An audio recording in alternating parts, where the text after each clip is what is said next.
Bonjour à tous, Mathieu ici, content d'être en votre présence aujourd'hui. Aujourd'hui, je vous tourne une vidéo pour répondre aux quelques commentaires que vous m'avez laissés.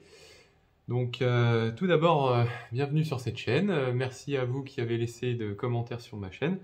C'est l'occasion peut-être de clarifier certains points concernant l'éveil et puis aussi ce que j'appelle l'éveil, puisque apparemment, on s'entend peut-être pas forcément sur les termes. Et c'est vrai que pour ma part, je mets beaucoup de temps avant de mettre des mots corrects sur chaque expérience. Pourquoi? Parce que l'expérience, à mon sens, de ce que j'ai vécu, c'est au-delà des mots. Donc, commencer à mettre des mots sur quelque chose qui, au début, est plutôt une sensation ou un ressenti ou une impression, bref, quelque chose qui n'est pas vraiment visible ou palpable, eh bien, quelle chance vous me donnez, parce que du coup, ça me permet de clarifier un petit peu ce que moi j'appelle l'éveil, ce que vous comprenez de ce que c'est l'éveil, et puis finalement peut-être on saura s'accorder sur une définition de l'éveil, et qui sait, plus qu'une définition, d'en faire l'expérience. En tout cas, j'ose espérer pour vous. Moi j'ai déjà fait ma part, je me suis déjà éveillé. Alors,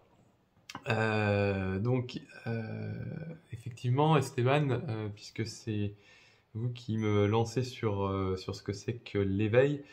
Alors, je vous lis: Bonjour Mathieu, je ne doute pas de vos expériences, mais il ne s'agit pas d'éveil. En effet, le non-sens que je pointais est que personne, aucun individu ne peut être et ne sera jamais éveillé, puisque l'éveil est de réaliser qu'il n'y a jamais eu personne. Le personnage, le moi, le je que nous croyons être est illusoire. Comment pourrait-il s'éveiller? L'éveil est la réalisation que nous sommes, cet espace infini que l'on ne peut décrire, dans lequel tout apparaît. Pensée, émotion, souffrance, colère, etc. Nous sommes ce ciel qui n'est jamais affecté ni par les nuages, le tonnerre, la pluie, la grêle ou le soleil, cordialement. Donc Esteban, merci de m'avoir laissé ce commentaire. Alors effectivement, il est bon de comprendre certains points. C'est vrai que quand je me dis je me suis éveillé, pour moi ça a le sens de j'ai mis fin à mes souffrances. Voilà, c'est plus dans ce sens-là qu'il faut comprendre. J'ai commencé donc à observer mes souffrances, puis ensuite, les observant, j'ai vu que j'en souffrais. Et à force de rester avec des souffrances, comme la colère, l'attachement, l'ignorance, les trois poisons, pour ne citer qu'eux, j'étais dans une situation qui m'était désagréable, voire même souffrante. Et effectivement, puisque des sensations désagréables m'apparaissaient à ce moment-là. Donc effectivement, j'étais dans la phase de connaître mes souffrances.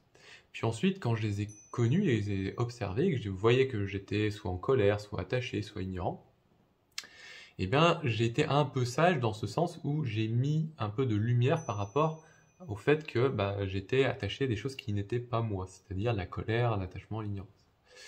Et je suis arrivé dans la deuxième phase, c'est-à-dire de remonter à la source, c'est-à-dire d'être conscient qu'effectivement, tant que je serai attaché à des choses qui ne sont pas moi, comme la colère, l'attachement et l'ignorance, eh ben, je ne pourrais espérer m'éveiller. Et c'est ce qui s'est passé, j'ai vraiment pris conscience de cela. Donc quand je voyais de la colère en moi, au lieu de me mettre en colère et de réagir comme quelqu'un qui ne se connaît pas, j'ai mis fin à ma colère en évitant de me mettre en colère. En restant calme, j'ai appris à me discipliner par rapport à ce poison. Pareil pour l'attachement, quand je voyais que j'étais avide parce que j'avais pas telle ou telle chose dans ma vie, eh ben, j'ai appris à ne plus désirer certaines choses qui me poussaient à l'avidité. Et j'ai développé le contentement. Ensuite, pour ce qui est de me connaître, c'est-à-dire savoir qui je suis, c'est le fait d'être fondamentalement ignorant de ma condition, c'est-à-dire de ne pas reconnaître cette félicité qui coule en moi comme étant le curseur sur lequel je sais que je suis éveillé, eh bien j'étais dans cette situation où effectivement les autres me renvoyaient l'image de soit de ma colère, soit de mon attachement, et voire même ils prétendaient savoir mieux que moi, etc. Et c'est vrai que quand j'étais dans cette situation et que par ignorance je disais oui effectivement vous avez peut-être raison, et bien quelque part je donnais un crédit à des personnes que peut-être eux n'étaient peut-être pas encore éveillés. Et donc j'ai appris justement à reconnaître cette ignorance que j'avais de moi au travers justement de cette incompréhension à ne pas me connaître. Et puis petit à petit, j'ai développé donc en méditation l'observation, ce qui est une faculté qu'on apprend quand on médite de manière vipassanique, c'est-à-dire en utilisant la méthode de Vipassana. Cela consiste à observer le souffle comme chose naturelle que tout le monde fait, et puis de développer cette attention. Petit à petit j'ai gagné en connaissance, c'est-à-dire quand je voyais que j'observais mon souffle, j'observais mon souffle. D'ailleurs je peux le dire au présent, quand j'observe mon souffle, j'observe mon souffle. Si je vois que j'observe plus mon souffle, c'est que je suis pris dans une pensée, donc je note que je suis pris dans une pensée, et puis je retourne à mon souffle. Et ça, le fait de se discipliner de cette manière à l'attention, à la discipline d'être attentif, petit à petit, j'ai développé cette conscience de qui je suis, c'est-à-dire quelqu'un de présent à moi-même. Et donc, quand je respire, quand je suis pris par une pensée, je suis pris par une pensée. Bref, d'être l'observateur du monde qui m'entoure. Donc ça, si vous voulez, Esteban, c'est ce qui m'a permis petit à petit, au travers de cette prise de conscience, à faire renoncer l'ignorance en moi et à développer la conscience de moi, que petit à petit j'ai mis fin au 3e poison. Et j'ai mis fin petit à petit donc, aux 3 poisons, ce qui m'a amené en fait à la cessation de toutes mes souffrances. Alors bon, je vous donne la version raccourcie, il y a bien d'autres souffrances, mais c'est juste pour donner un exemple dans ce contexte. Ça s'applique aussi aux autres souffrances. Le fait d'observer sans réagir à ce que je vois en moi, quand je vois en moi certaines choses, en n'y réagissant pas, je développe l'attention, la présence, l'observation de ce que je suis. C'est-à-dire quelqu'un qui observe la réalité sans y ajouter quelque chose, ni retrancher quoi que ce soit. C'est vraiment la méthode de l'école Vipassana, c'est-à-dire d'être l'observateur sans vouloir influencer le monde dans lequel l'individu se trouve. Et donc, à force de méditer de cette manière, c'est parce que ça a été ma première manière de méditer qui a été la meilleure en final, pour moi, c'est comme ça que je vois ça. Je suis arrivé en fait à dire bon voilà, je continue de méditer, c'est vrai que tout va bien. Et il y a eu cet épisode de la montée de Kundalini. D'ailleurs, j'essaierai de mettre un lien ici ou là par rapport à mon témoignage sur la montée de Kundalini, où vous en saurez peut-être un peu plus si vous y intéressez. Grosso modo, en quelques mots quand même, j'étais en méditation et je me suis retrouvé à méditer et à sentir une sensation très agréable qu'on pourrait qualifier de jouissance. Mais le problème, c'est que cette jouissance était trop forte. Et tellement forte que même en méditation à pas bouger, à un moment donné, j'ai dû sortir de l'endroit où j'étais pour aller dans la forêt le temps que ça passe. Parce que j'avais, quelque part, je perdais presque la tête tellement c'était fort comme sensation. Alors, cet épisode a été, on va dire, un changement majeur dans ma vie, ce qui m'a amené 3 mois plus tard à m'éveiller complètement. D'ailleurs, j'ai fait une autre vidéo témoignage là-dessus, je mettrai peut-être là aussi, si vous voulez en savoir plus par rapport à mon éveil. Donc, si vous voulez, ça c'est mon parcours, mon vécu. Donc, c'est pas quelque chose que j'invente, c'est quelque chose que j'ai vécu, pardon. Donc, si vous voulez, moi je me réfère à ça. Pourquoi? Parce que c'est quelque chose que je n'ai pas lu, je l'ai vraiment expérimenté. Et de cela est née une sensation que j'appelle la félicité, qui est l'extase du matin jusqu'au soir. C'est-à-dire je me lève avec l'extase, je me couche avec l'extase, c'est juste l'extase. Et ça, je peux pas vous dire plus que ça, c'est déjà le cas pour moi. Donc si vous voulez, voilà, c'est ainsi. Après, par rapport à ce que vous me dites dans votre commentaire, donc voilà, moi comment j'établis l'éveil. Aussi, j'établis l'éveil par le fait que le 2 août 2017, quand je me suis éveillé, j'ai eu la pensée directe, je me suis éveillé, je suis le Bouddha Maitreya. Donc c'est encore une fois des choses que, si vous voulez, j'ai été en connexion avec ça. Alors bien sûr, c'est comme tout phénomène, ça apparaît puis ça disparaît, mais si vous voulez, il y a un passage de ma part dans ce champ, si vous préférez parler d'état d'esprit. Mais dans l'idée, c'est toujours quelque chose dans lequel, quand on est cet individu qui s'observe, on est en mesure de voir. L'aveugle ne voit pas, et pourtant, c'est pas pour autant qu'il fait pas l'expérience du monde. Ce que je veux dire par là, c'est que on développe des facultés en fonction de comment on y est attentif. Voilà, tout simplement. Donc par rapport à votre commentaire, alors je vous reprends un peu vos mots. Donc je ne doute pas de votre expérience, mais il ne s'agit pas d'éveil. Alors j'entends votre questionnement ou votre affirmation par rapport à mon éveil. Si vous voulez, je serais prêt à écouter votre expérience plutôt que votre compréhension, puisque il faut bien comprendre qu'en fait, il y a deux aspects dans la pratique. Il y a le côté conventionnel, c'est-à-dire de l'ivresque ou l'informatif ou la connaissance, et puis il y a l'expérience. C'est complémentaire, hein. L'un va pas sans l'autre d'ailleurs. Donc, souvent, au début, tant qu'on n'en est pas conscient, moi je suis passé par là, je le sais très bien, on a tendance à écouter ceux qui savent. C'est logique, puisque ce sont ceux auxquels on peut croire peut-être qu'ils ont compris quelque chose que nous, on n'a peut-être pas compris. Moi, je me suis mis à ce niveau-là pendant de nombreuses années, hein. Je vous dis, avant de m'éveiller, j'ai dû passer presque 9 ans à, à juste, juste écouter les maîtres, les enseignants, et puis à suivre un petit peu comme tout le monde. Ensuite, j'ai eu cette phase où, après avoir entendu, j'ai mis en pratique, c'est-à-dire je ne me suis pas contenté de juste écouter un enseignement, j'ai essayé de mettre en pratique, j'ai essayé de voir si c'était vrai. Comme par exemple la méthode Vipassana, je ne me suis pas contenté d'entendre qu'il faut observer le souffle, j'ai médité pendant de nombreuses séances pour voir qu'est-ce que ça m'apportait. Et effectivement, ça m'apportait bien ce que la méthode disait de Vipassana, c'est-à-dire d'être attentif, observateur, et de progressivement aller de plus en plus profond dans les souffrances. Donc bon, j'entends que vous avez une compréhension de ce que c'est l'éveil, d'ailleurs vous le dites ensuite. En effet, le non-sens que je pointais est que personne, aucun individu ne peut et ne sera jamais éveillé, puisque l'éveil est de réaliser qu'il n'y a jamais eu personne. Alors ça, je ne sais pas où vous l'avez lu, je ne sais pas de quelle est votre source. Vérifiez votre source, je serais heureux d'entendre un petit peu de quelle est votre source. Est-ce que c'est le lien que vous m'avez envoyé de cette personne? Si c'est ça, dites-le moi en commentaire, éventuellement, histoire d'un peu de clarifier, parce que ce qu'il faut comprendre, il y a une notion qui est importante dans ce que vous dites, hein, tout n'est pas à jeter, attention, je ne dis pas ça. Il y a qu'en fait, vous dites, je pointais que personne, aucun individu ne peut et ne sera jamais éveillé. C'est-à-dire que vous optez, de ce que je comprends, hein, c'est comme ça que je vois, c'est le côté de la personne ou de l'individu. L'individu en tant que tel n'existe pas. Ce qui existe, c'est quelqu'un qui fait l'expérience de cette personnalité.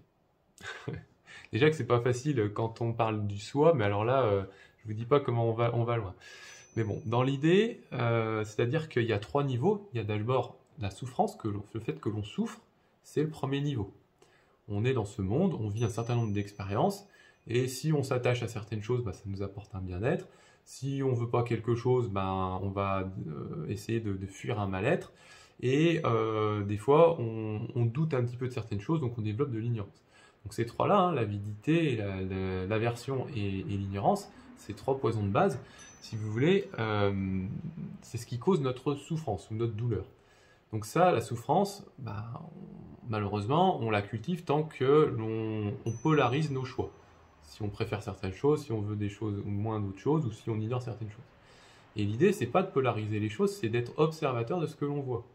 Donc si c'est un désir, ok, j'observe, il y a un désir.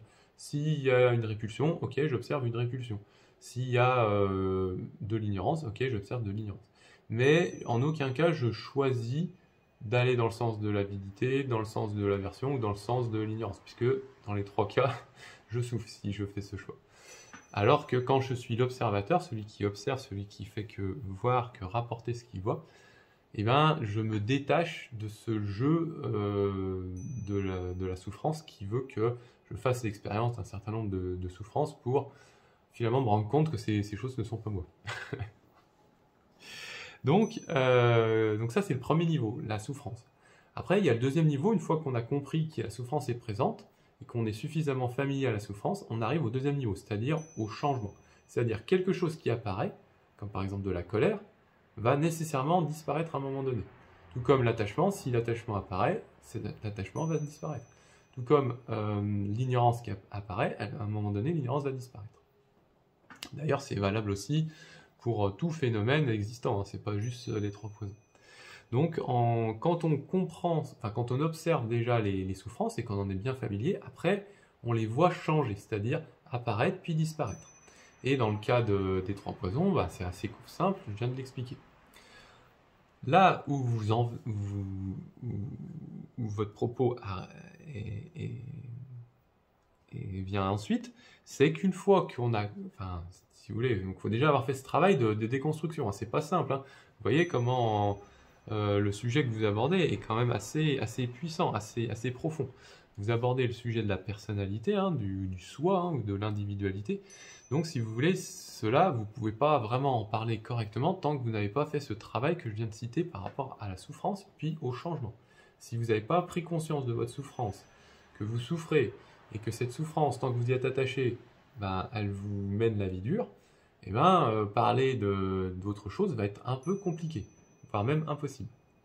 C'est impossible. Non pas que vous n'y arriverez pas, mais si vous ne faites pas ce travail de déconstruction ou d'observation par rapport à ce que c'est pour vous les souffrances, alors n'espérez pas parler du soi. Vraiment, c'est pourquoi j'insiste vraiment, parce que c'est un sujet qui est très important. Et admettons que vous avez fait ce travail d'observation de vos souffrances, et que vous avez vu que vous souffrez, et que vous avez reconnu que vous souffrez, c'est-à-dire que vous êtes honnête vis-à-vis de vous. Quand vous êtes en colère, vous êtes en colère. Quand vous êtes attaché, vous êtes attaché. Quand vous êtes ignorant, vous êtes ignorant. Et que vous avez observé cela, et que vous acceptez par vous-même que quand c'est le cas, alors dans ce cas-là, vous passez à la deuxième étape. Cette deuxième étape qui est, ok, ça apparaît, des fois vous pouvez être irrité, mais vous savez aussi que vous pouvez ne plus être irrité. Et le fait de connaître cela, et de voir ce mouvement, hein, d'apparition et de disparition, vous accédez au deuxième niveau qui est le changement, ou l'impermanence.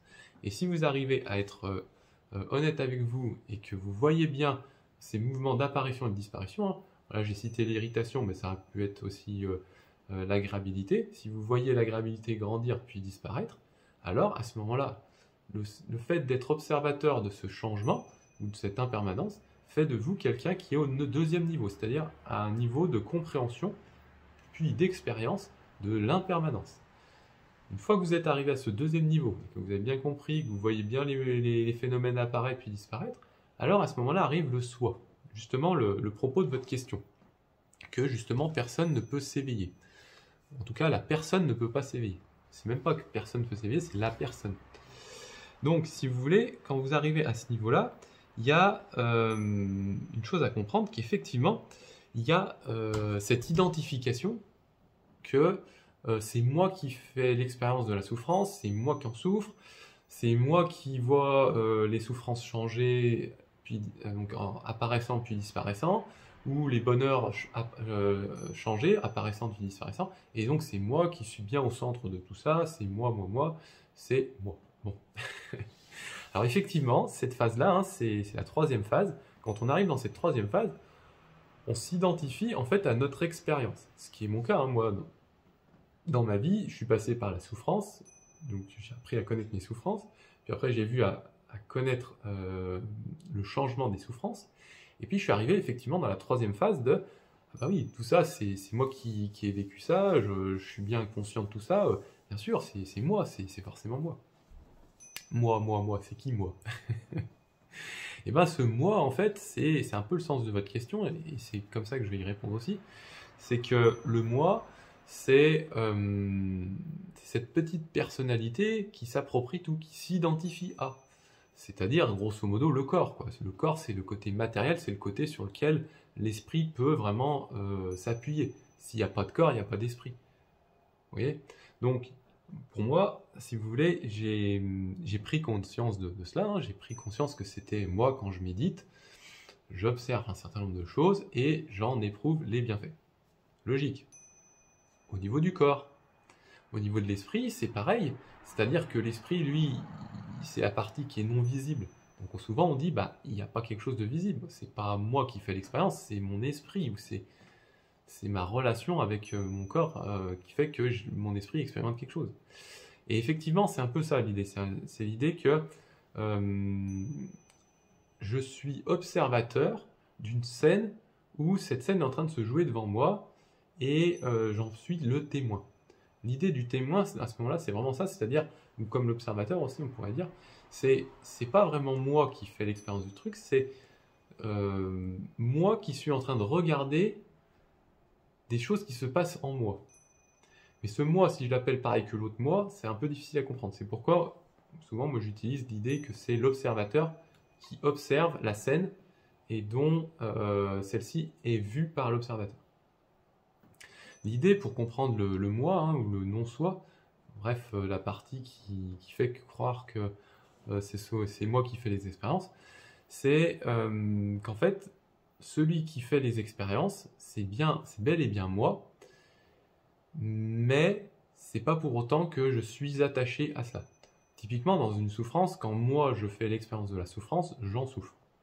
C'est très clair, hein, on l'entend. Enfin, moi, quand j'observe cela, je vois très bien que, en tant qu'observateur, Mathieu est en train vraiment d'être identifié à la souffrance et lorsqu'il en souffre, il en souffre. L'observateur, il voit très clairement ça. Et donc, l'idée, c'est quand l'individu est dans cette phase d'observation qui s'identifie à sa souffrance, donc il en souffre, eh bien, une fois qu'il prend le point de vue de l'observateur et qu'il voit qu'en tant qu'observateur, il est en train de faire l'expérience dans la matière qui souffre, alors à ce moment-là, puisqu'il est observateur, il voit cela, et voyant cela, il n'a qu'une envie, c'est de ne plus être attaché à cela. Et à ce moment-là, le moi qui fait l'expérience de la souffrance cesse, tout comme la souffrance lui est attachée. Et c'est comme ça qu'en fait, il passe du moi faisant l'expérience à l'observateur qui, lui, n'est que témoin de la scène qui se joue en lui. Et à ce moment-là, effectivement, arriver à dire qu'il y a quelqu'un qui s'éveille, et ben, selon le point de vue de l'observateur, il y a toujours bel et bien une part qui s'élève dans l'individu, qui est expérimentée, puis qui cesse. Et ce processus observable de par l'observateur est appelé l'observation, et dont, en tant qu'observateur, celui-ci est conscient de l'observation qui est en train de se passer devant lui. Ce qui l'amène effectivement, en tant qu'observateur, à être pleinement l'observateur, puisqu'il est observateur de quelque chose qui s'appelle l'observation, et dont, en tant qu'observateur, il a son sujet, comme lui, il remplit sa fonction. Donc, à ce moment-là, être l'éveillé, qui sait alors? Alors, dans le cas, parce que moi, je reviens à moi, hein, c'est-à-dire moi, en tant qu'individu, petit individu que je suis, eh bien, dire que c'est moi qui m'éveille, en fait, encore une fois, je reviens toujours à cette négation qui est, non, c'est pas moi qui m'éveille, c'est moi, j'ai fait cesser mes souffrances en moi, et du fait de ne plus avoir de souffrance en moi, je m'éveille. Ou je me suis éveillé. Et effectivement, si ça venait de moi en disant « Ah bah oui, j'ai plus de souffrance, donc c'est ça, je me suis éveillé », là, j'aurais été très fier et j'aurais pas cette humilité d'en parler aujourd'hui comme j'en parle maintenant, ce qui fait toute la différence.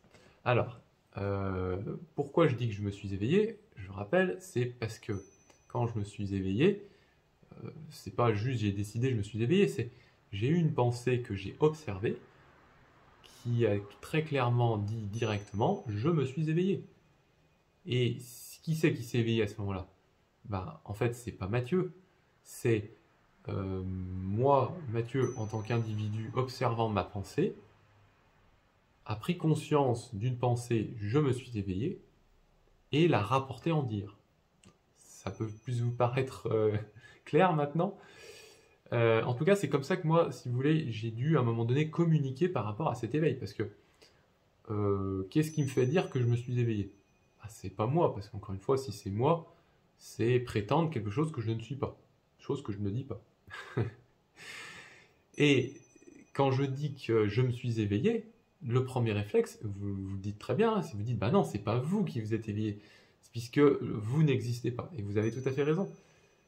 Et c'est pourquoi justement je me permets d'insister aujourd'hui, parce que effectivement, ce n'est pas moi qui me suis éveillé, c'est quand j'ai observé cette pensée et que j'ai vu qu'elle s'est manifestée en moi et qu'elle était la suivante, je me suis éveillé, que j'ai dit, vous voyez, j'ai dit ce que j'ai observé, c'est-à-dire une pensée.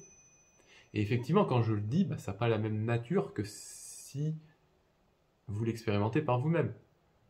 Ou comme moi, je l'expérimente par moi-même, parce que quand je l'ai observé dans mon esprit, c'est plus une pensée. Et une pensée, ça ne se dit pas. C'est une pensée, c'est une pensée. Un dire, c'est un dire. C'est pourquoi c'est tant difficile justement de dire, bah alors, euh, je suis éveillé ou pas? Vous voyez? Alors c'est pourquoi il y a des techniques comme ça qui permettent justement un peu de traverser ce voile ou ce doute. J'ai dû des fois répéter plusieurs fois, je me suis éveillé, je me suis éveillé, je me suis éveillé, pour justement ne pas donner cette teinte ou cette souffrance ou cette ignorance que c'est quelque chose qui est de l'ordre de la parole, là où c'est normalement de l'ordre de l'esprit ou de la pensée. Voilà. Alors je ne sais pas si ça vous est clair, en tout cas moi, si vous voulez, j'ai mis de nombreuses années à vraiment affirmer cette pensée, hein, qui n'est pas quelque chose que je peux dire, c'est quelque chose qui se vit encore une fois. Et bien sûr, par la pensée, elle a été traduite en pensée, puis ensuite en parole, et finalement bah, dans le corps, puisque il y a 4 niveaux, hein. Il y a d'abord la conscience qui sait tout, c'est-à-dire là où se trouve véritablement l'éveil. Ensuite, ça descend au niveau de la pensée. La pensée, ça commence à être audible au niveau de l'esprit. Vous savez, hein, les pensées, c'est des petites voix, hein. Après, ça vient dans la parole, je viens en parler, je dis je me suis éveillé. Et finalement, ça vient dans le corps. Et le corps, c'est quoi? La preuve de mon éveil, eh ben, c'est cette félicité qui jamais ne me quitte. Donc merci à vous d'avoir posé cette question parce que vous avez permis d'éclairer et d'éclaircir un petit peu mieux, voire même de mettre des mots sur cette expérience qui vient de là-haut et qui descend dans la matière. Et donc j'espère que vous y voyez un peu plus clair maintenant de comment j'arrive à dire pourquoi je me suis éveillé ou que je suis éveillé. Voilà. Encore une fois, si vous avez des suggestions, des doutes, des questionnements par rapport à ça, je serais heureux de vous lire et je vous invite même à partager votre expérience par rapport à ça. Je serais heureux aussi de vous aider là-dessus si je peux vous aider, je ne sais pas, hein. Mais en tout cas, oui, effectivement, cette démarche vis-à-vis de l'éveil, elle demande un petit peu de dextérité, d'apprentissage, de réflexion, d'analyse, voilà, bref, un certain nombre d'ajustements et de raccords. Voilà. Bon, après, le personnel, moi, nous croyons est illusoire. Comment pourrait-il s'éveiller? L'éveil est la réalisation de que nous sommes, cet espace infini qui ne peut se décrire, dans lequel tout apparaît. Pensée, émotion, souffrance, colère, etc. Nous ne sommes pas ce ciel qui n'est jamais affecté ni par l'image. Voilà. Donc voilà. Alors, j'ai aussi quelqu'un d'autre qui m'a posé une question, François. Eh bien, alors François, je vous lis, tu as atteint d'abord le calme mental. Alors, je ne sais plus par rapport à quoi vous dites ça dans ma vidéo questions-réponses précédente. Alors, dans mon expérience, avant de l'atteindre l'éveil, effectivement, j'ai atteint le calme stable. Alors, c'est un épisode assez rigolo dans ma vie de méditant, c'est-à-dire que le calme mental ou le calme stable, moi je dis tout simplement le calme, mais c'est vrai que ça m'a paru comme le calme stable comme terme, plutôt que le calme mental. J'étais en train de méditer dans mon centre de l'époque, donc je suis quelqu'un qui médite souvent, hein, surtout à cette époque, je méditais pas mal, même encore maintenant d'ailleurs, mais c'est plus la même forme, enfin quoique c'est toujours de la méditation. Donc ça faisait un moment que je méditais, je sais plus si... Ouais, c'était un petit peu avant l'éveil, ouais. Il me semble que c'est un peu avant l'éveil. Et alors c'est assez banal, mais j'étais pas forcément en méditation formelle, c'est ça qui est rigolo. Donc habituellement je médite, j'arrive à bien instaurer un calme en moi, ça me donne une certaine sensation de tranquillité. Ce sont les premiers signes de détente vis-à-vis de l'agitation mentale. Et à un moment donné, je fais ma séance, puis je vais qu'à mes occupations. Je devais arriver, je crois, proche du réfectoire, c'était pas le temps de manger. Et puis, il y a une pensée qui me traverse, j'ai réalisé le calme stable. Alors, sur le moment, j'ai dit, ah bon? Voilà, juste comme ça. C'est pas plus compliqué que ça. C'est-à-dire que c'est venu, encore une fois, de la source, hein. Ça arrivait au niveau de mon mental. Là, j'ai capté l'information. Ensuite, je l'ai traduit en parole, et puis dans le corps, effectivement, j'ai cette sensation de calme qui est juste géniale, quoi. D'ailleurs, je suis même pas le seul à le dire, il y a des gens, ils me disent, mais t'es calme. Bref. Donc tout ça pour dire, effectivement, est-ce que j'ai atteint le calme est-ce que j'ai d'abord atteint le câble stable avant de m'éveiller? Oui, effectivement. Je dirais que c'est une étape préalable avant de s'éveiller.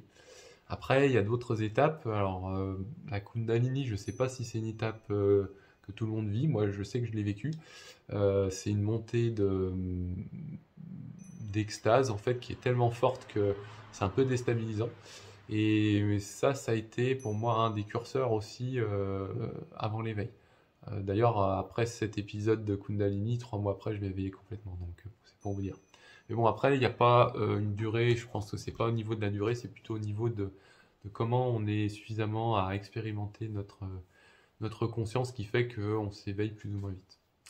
Voilà, je crois que j'ai à peu près répondu à vos questions. Et puis, ben, merci de m'avoir écouté. Je vous remercie d'avoir laissé ces commentaires. Ça permet non seulement de vous répondre, de clarifier un peu aussi ce que c'est que l'éveil, et puis de permettre à ceux qui sont en chemin aussi sur cette voie, bah, peut-être aussi de trouver quelques réponses au travers de vos questionnements et de mes réponses. Voilà.